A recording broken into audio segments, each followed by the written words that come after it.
Story 1. The CB frequency that wasn't supposed to exist. This happened to me in 2017, during a stretch of back-to-back hauls across the western states. I was driving solo from Idaho to Nevada, pushing through the night because I was behind schedule and didn't want to forfeit the bonus. I remember it was a Tuesday, mostly because Tuesdays were always dead quiet on the road, especially after midnight. At the time, I'd been awake for about 20 hours, though I'd only been driving for 10 of them. I wasn't new to overnights, but this one hit different. The sky was moonless and the desert felt heavier than usual. You know that kind of quiet where even the hum of your own truck starts to feel unnaturally loud?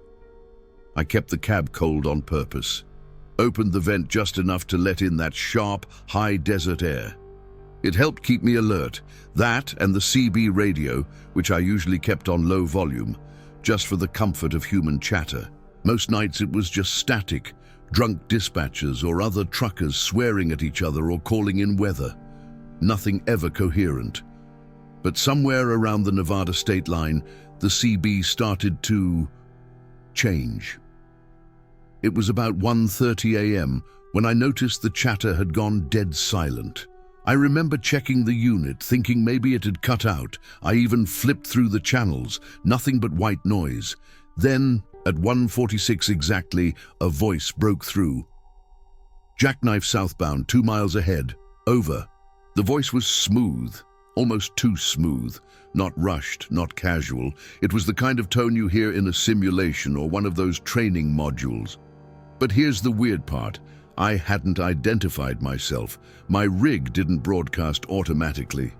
And no one had called for me. The channel was on 19, the common trucker band, but it was like someone was broadcasting with surgical precision. I chalked it up to someone testing a new system, or maybe a prank. I kept driving. Then came another line. "Driver 409, lane position 3, adjust 3 meters right, over." I glanced at my dash. My unit number was 409. That detail wasn't on the truck. It wasn't printed anywhere outside the cab. You'd have to access the route manifest to know it. I didn't move the wheel, just stared out into the dark. And maybe a minute later, the voice said again, "Driver 409, lane drift confirmed, correction required." I pulled over. Not hard, just eased onto the shoulder, flipped on my hazards, and sat still. I could feel my pulse in my fingertips. The voice didn't return for the next 10 minutes. I started to wonder if I'd imagined it. Fatigue does weird things, but I hadn't imagined the specific wording, the cadence, the fact that it was quiet, too quiet. There was no background noise, no engine hum, no modulation. I turned the CB volume all the way down. Total silence. After a while, I got moving again. The road was empty for miles, and I started to tell myself it had just been a fluke. Maybe someone else was using 409. Maybe they weren't even talking to me. It helped a little, until the voices returned. This time, they weren't commands. They were names. Connor, Elise, Maeve, driver 409. Then silence again. The voice didn't seem to be coming from the CB anymore. It felt inside, like when your ears ring and you almost hear a word in the buzz. I checked the CB, still muted. I kept driving, but my hands were sweating. Every time I blinked, I saw faint shadows, like someone was sitting in the passenger seat, just past the edge of vision. The weirdest thing was how calm the voice made me feel, even though it was clearly wrong, like it was crafted to bypass fear. I pulled into a rest stop an hour later near Battle Mountain, just a strip of concrete with a single floodlight. There were no other rigs. I stepped out, stretched, and shut the door behind me, leaving the engine idling. That's when the CB came back on, even though the unit was still turned off. The speaker crackled once and then, "You are not alone, driver 409, awaiting confirmation." I got back in the truck and drove through till sunrise without stopping again. I never answered the voice. I never even turned the CB back on. But for the next few nights, I heard it whisper my name whenever I slowed below 40 miles per hour. The next time it happened was 4 nights later. I'd been avoiding that corridor completely, rerouting through Utah and Arizona to keep my drives away from that stretch. I had the CB completely disconnected, not just turned off. I unplugged it at the base and stored the mic in the glove box. I even brought a spare just in case. This trip had me hauling up through Colorado. Snow was light, but the wind made the rig drift, so I stayed under the speed limit most of the way. Around 2 a.m., somewhere between markers 40 and 45, I got that feeling again, like static in my jaw, not in my ears, in my jaw, like something buzzing through the bone. It was a vibration that moved like speech, but without actual sound. And then, clear as a whisper on my skin, I heard it. Mile marker 43, lights off. I gripped the wheel tighter. There was no CB, no Bluetooth, nothing playing. My phone was off. The cabin was silent, except for the voice that wasn't. It wasn't just in my head. The words had weight, pressure, like when someone breathes on your ear and you feel heat even if there's no sound. I didn't turn off the lights, obviously, but when I passed marker 43, the dash lights flickered. Not the headlights, the interior ones. Then the power dipped for half a second, enough to make every instrument panel blink. I slowed, pulled to the shoulder, and killed the engine. The road was empty in both directions, not even a distant glow on the horizon. And that's when it started again. The pressure, this time in my spine. The way you feel a train coming before you hear it. The way your chest hums just before lightning hits. The voice said, "You were warned. Do not pass." But I had already passed. Marker 43 was behind me, and in that moment I realized something. Whatever this was, it wasn't sending sound.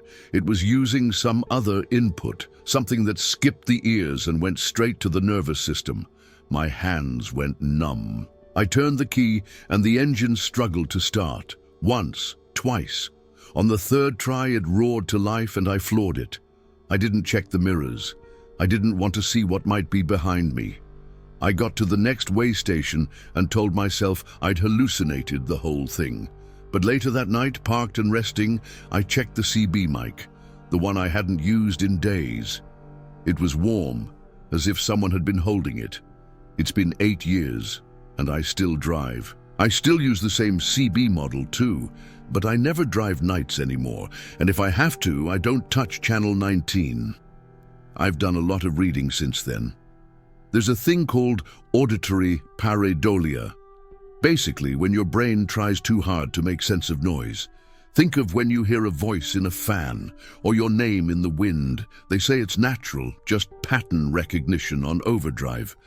But that doesn't explain what I experienced. This wasn't internal. These phrases, these voices, they lined up with the world. They predicted turns, weather, even other vehicles. One night in 2019, I picked up a random signal while passing through Nebraska. I was tuned to an off-band channel by accident, channel 23, I think. It was mostly noise, then 2 miles, truck with blown tire, left lane, brake early. 3 minutes later, I crested a hill and saw it. A disabled semi straddling the shoulder, its rear left axle completely gone. There were no flares, no hazard lights. The voice wasn't a dispatcher, it wasn't part of the highway patrol broadcast system. I checked, I asked other drivers, no one else heard it. That's the part that still keeps me up sometimes, the way it always came alone. No echo, no confirmation, just these perfect sentences slotted into silence. I started to think of it as a signal that didn't originate in space, but in time. Like a pre-recorded warning sent forward, but not from a person, from a pattern. I don't think whatever it is wants to hurt anyone. I think it wants to be obeyed. And when you pass marker 43, that's when things stop working the way they should. I've asked around, anonymously, on forums, Reddit threads, CB networks. No one has answers, but a few drivers, long haulers, veterans, they've hinted at the same. Sometimes the road talks back, one guy said. Another, if the frequency sounds too clean, too quiet, change the station. And one that always stuck with me. It's not that something's wrong with the signal. It's that you were never meant to receive it. I don't drive nights anymore, but sometimes, in the hours before dawn, I still hear my number in the static, still feel that weight behind my eyes. I never answer. I never will. Story 2. The Girl on the Overpass. This happened to me in the summer of 2019. I was working a long haul out of Washington State, headed southeast through Idaho and into Utah, hauling modular office furniture for a government contractor. It was late June, one of those dry years where the air feels like it's been vacuum sealed. I'd left Spokane just after dusk and was planning to push all the way through to Salt Lake without stopping. I'd done this route before, a winding zigzag through stretches of pine, plains, and then barren desert. Most of it was highway. But after Boise, I took a state road detour to shave off a couple hours and avoid construction. That road wasn't familiar. Long, narrow, and isolated. The kind of place where towns disappear and all you get are signs for ones that don't exist anymore. It was around midnight when I saw the girl the first time. I was about an hour past Mountain Home. The road dipped, then climbed again. At the crest was an old pedestrian overpass. Not concrete like you'd expect, but rusted steel, arched like a spine. It looked abandoned, part of a road system that had no destination anymore. And standing on it, dead center, was a figure. At first, I thought it was just my mind filling in shadows. You get used to that on night drives. You see trees that look like people, trash bags that seem to move. But as I approached, my headlights caught her. She wasn't moving, just standing, arms by her sides, backlit by nothing but the stars. I slowed down slightly, not out of fear but confusion. Who the hell stands on an overpass at midnight in the middle of nowhere? I passed under her. I looked up through the top of the windshield, just in time to see her head turn. Not fast, just a gradual pivot, like she was watching me leave. That alone would have been enough to stick in my memory. But 2 hours later, I saw her again. This time I was well into Utah. Different road, different region. I was coming out of a curve when I saw the next overpass. Similar shape, same metal lattice work, and the same figure standing in the center. I pulled over immediately, turned on the dome light, checked the map. Same latitude maybe, but miles apart. Not a loop, not a mistake. I even reopened my GPS. The timestamps and route confirmed it. I hadn't backtracked. The roads were different. Elevation was different. But she was the same. Same hair, long, dark, unmoving in the wind. Same shape, same posture. I got out of the cab and stood by the side of the road for a long time, just staring at the bridge. She didn't move. There were no other vehicles, no buildings, no light but my own. Eventually, I got back in the cab and drove under her again, and again she turned her head. By the third time I saw her, near Nifi, around 4:15 a.m., my brain had stopped reacting. I didn't feel fear. I didn't feel anything. Just a sense of drift, like I'd slipped out of the rules of cause and effect. I kept driving, but I didn't check the GPS anymore, because at some point, when you see the same person appear in different places without explanation, you stop asking where you are and start asking when. The fourth time, she wasn't on an overpass. She was on the shoulder. I'd just passed Provo, heading towards Spanish Fork. The highway was wider now, lanes marked by reflectors. It felt closer to civilization, even though I hadn't seen another vehicle in over an hour. The sun was still a ways from rising. The sky was turning grey-blue, that pre-dawn tint where shapes blur. And ahead, on the right, I saw her. She wasn't standing still this time. She was crouched down, like she'd dropped something and was picking it up. I slowed, not to stop, just to see. As I drew closer, she straightened, and in her right hand, she held something. It caught my high beams, flashed once, then dipped again. I thought it was a phone at first, maybe some kid messing around. But as I passed, I saw the outline clearly. It was a mirror. Not just any mirror, it was irregular, triangular, like it had been broken off something, and the backing was heavy, thick plastic with rusted mounting bolts. I've replaced enough side mirrors on my truck to recognize one when I see it. She wasn't holding it toward me. She was angling it, deliberate. And in the split second before she vanished behind me, I saw my own face reflected in it. But there was something wrong. I don't know how to explain this without sounding insane. It was my face, but my eyes weren't looking forward. They were turned, like I was staring out the window. But I wasn't. I was looking at the road. I checked my side mirror, then the one inside the cab. My face was normal. Still, the image in that shard was burned into my mind, like an echo of something that hadn't happened yet. I didn't stop again until I reached a travel plaza at Springville.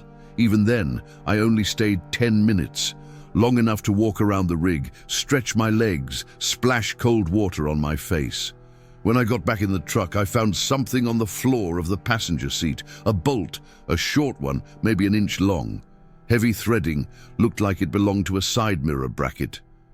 I hadn't opened the passenger door in days. I kept it in my cup holder for a while, just to remind myself that maybe I wasn't imagining it.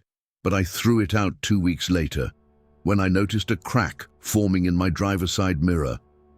I tried to forget her. That was the plan. Pretend it was exhaustion, stress, projection.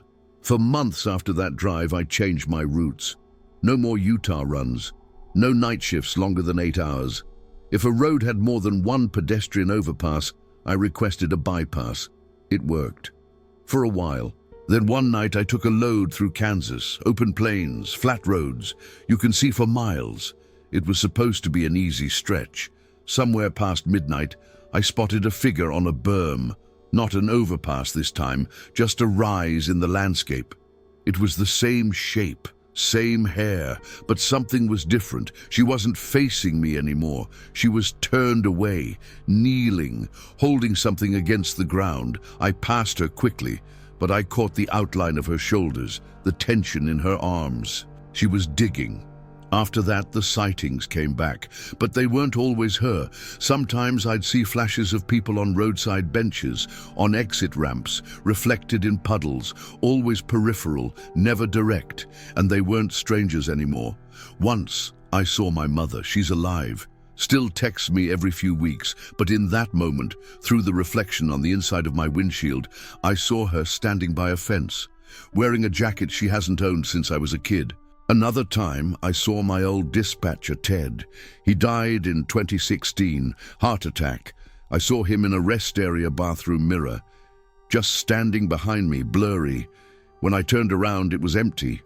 That's when I started looking into it. Online, mostly. Forums, trucker threads, paranormal boards. There's a term some of them use. Repetitive apparitions. Not ghosts, not hallucinations, just loops, trauma events stuck to locations. But the Overpass girl, she didn't belong to any location. She followed. There's a theory I found, buried in a neuroscience paper, about anchored memory echoes. It says that sometimes trauma doesn't just revisit you emotionally. It tries to reinsert itself visually, through familiar shapes, timings, even faces. Sometimes you see a stranger holding a mirror, and somehow it shows you, not as you are, but as you were, or might be, or could have been. The last time I saw her was 3 months ago. I was crossing into Nevada from Oregon. I was on the radio with another driver, small-talking to stay awake. He said, "You see that girl on the overpass back there?" I froze. I hadn't looked up. I asked him what she looked like. He said, long hair, skinny white shirt, dark pants, holding something shiny. I didn't respond. He laughed and said, "Guess she wanted to see herself." But that's not what she wanted, because when I glanced at my side mirror, I didn't see her. I saw me, 30 years older, eyes hollow, face gaunt. Like something had drained the road out of me, like I was a driver who never stopped driving. I turned the mirror toward the pavement and kept going. I don't stop under overpasses anymore, and I don't look at mirrors unless I absolutely have to, because once you see yourself reflected in a place you haven't reached yet, you start to wonder. Maybe you're not headed anywhere. Maybe you've already arrived. Did you enjoy the content and it made a difference for you? Click on Super Thanks and support our work. Story 3. The truck stop with no locals. This happened to me in late 2018 while hauling refrigerated produce out of Oregon. I was heading east through Idaho and into Wyoming, where I was supposed to drop a partial load at a grocer's depot just outside Casper. It was a route I knew well, long, flat, boring, so I didn't think twice about accepting the night run. I'd been on the road for close to 11 hours with only one break to refuel and stretch. By the time I hit Rawlins, it was almost 3 a.m., and I'd been getting that tension behind my eyes, the kind that tells you you've pushed a little too far and one more hour is going to cost you. I saw the signs about 10 miles outside Sinclair. Sagebrush Junction, 24HR diner, showers, fuel, truck parking. I didn't recognize the name, but I figured maybe it was new or just one of those off-grid stops only locals knew about. It wasn't on my normal list, but I was tired enough not to care. The turnoff was unlit, the kind of exit you'd miss if you weren't looking for it. I followed the narrow road for about a quarter mile, and then the truck stop came into view. It was clean. That's the word I'd use. Too clean. A perfectly square lot with polished pavement, striped parking, a modest fuel island, and a single low building with diner, store, showers, painted across its front in faded white lettering. There were no trucks parked outside, no cars either, but the lights were on. The sign on the door said, "Open." I pulled in anyway. The door creaked when I pushed it. Inside was a long counter, a row of booths along the windows, and a few scattered tables. A waitress stood near the soda machine, blonde, middle-aged, uniformed. Her hands were at her sides. There were people in some of the booths, a man in overalls, a couple, a woman with a baby carrier, but no one was eating. Plates were on the tables. Drinks were poured, but no one moved, no forks lifted, no chewing, just stillness. Not frozen, but something worse, like waiting for a cue. I walked to the counter and sat down. The cushion made a soft hiss under my weight, which sounded way too loud. The waitress didn't come over. I cleared my throat. "Coffee?" She turned slowly, blinked, then walked to the pot and poured. No eye contact. She set the mug in front of me and walked back to her spot. I thanked her. No response. I tried not to stare at the others, but it was impossible not to notice how unnatural they looked. The man in overalls had a full plate of eggs in front of him, untouched. His hand was holding a fork, but it wasn't angled to eat. It was just resting there, like he forgot what it was. The couple across from me weren't talking, not even looking at each other. Their food was half-eaten, but nothing had moved since I came in. And the woman with the baby. The carrier had a blanket draped over it, but it wasn't moving. She was rocking it gently with her foot, except the motion didn't match the rhythm. It was lagging, like each movement was slightly delayed. She'd shift her leg, and then a second later the carrier would sway. I looked away. My hands were shaking, but I forced myself to take a sip of coffee. It tasted flat, like water run through old grinds. After 5 minutes of silence, I stood up and asked the waitress where the restroom was. She blinked, slowly, then pointed to the back corner. Except her arm didn't move. Her hand did, just the index finger. It lifted on its own and aimed toward the hallway, like her body didn't know what it was doing. I went. The hallway was narrow and fluorescent lit.